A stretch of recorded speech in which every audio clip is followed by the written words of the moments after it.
پشتی پاکت بغیرتی لاوانی گل سوێن بە پێش ڕەوانی چاکت سوندم بە مێژووی کوردستان سوندم بە ڕۆژی شەهیدان هەڵەبجە و کوبانی و شەنگا سوندم بە گژا زاورەکان سوندم بە کۆماوری کوردی سوندم بە دلێری و بە مەردی بە چوارچرا و کەیمەهاباد بەو ڕۆژە شومەی وا بردی سوندم بە قەندیل و شاهۆم سوندم بە تەرەقە و داڵاهۆم لەسەر تەلاون و بەندەنت بیان ڵێم مافەکاونی خۆم سوندم بە دیاک و بە سمکۆ سوون بەڕابردووی من و تۆ بە قەڵای دمدم و یادی بە قەڵایشی و بە ئیزر تۆ سوندە خۆم بە سنەی خوێناوی سوندم بە شەهیدی بێناوی خمینێ و چاوانی باوکان دایکانی چاو فرمێسکاوی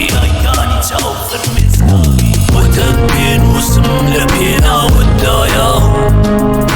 داڵا هۆڕی شەی لە خاکتدایە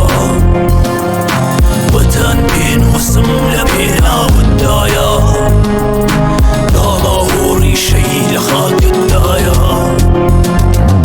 سوندم باڵای شەکاوت سوون بە ڕۆڵەی چاوکراوت ڕێبوارانی ڕێئازادیت ئاوری نەورۆزی گەشاوت سوندم بە زمانی زگماکیم سوون بە بەرگی کۆن و خاوکیم هەژاوری و بێکەسی گەلێک فدای گشت و تاک بە تاوکیم سوندم بە ساڵانی سەختت سوون بە هەورامانی تەختت ڕۆژگاورێکی زۆر سەتونە دڵنیام داهات و ڕوونە سوون بە شاخ و برد و داری سوون بە بێریاونی نازداری لەسەر لوتکەی چیاکانت دەخوێنم شێری ڕزگاوری سوون بە گۆیشە و پیرەمەگرون سوندم بە لەندێ و بە بێستون نیشتماونی سەوز و جوانت سەیرانگاکانت کە تێک چوون سوندم بە پیا و ژناونی سوندم بە شینی ئینسانی منیش وەک مامۆستا و هێمن گڕوم گرتووە بۆ یەکسانی سوندم بە ئەلفوبێی کوردی لەم شێرەدا و کە بۆم خوێندی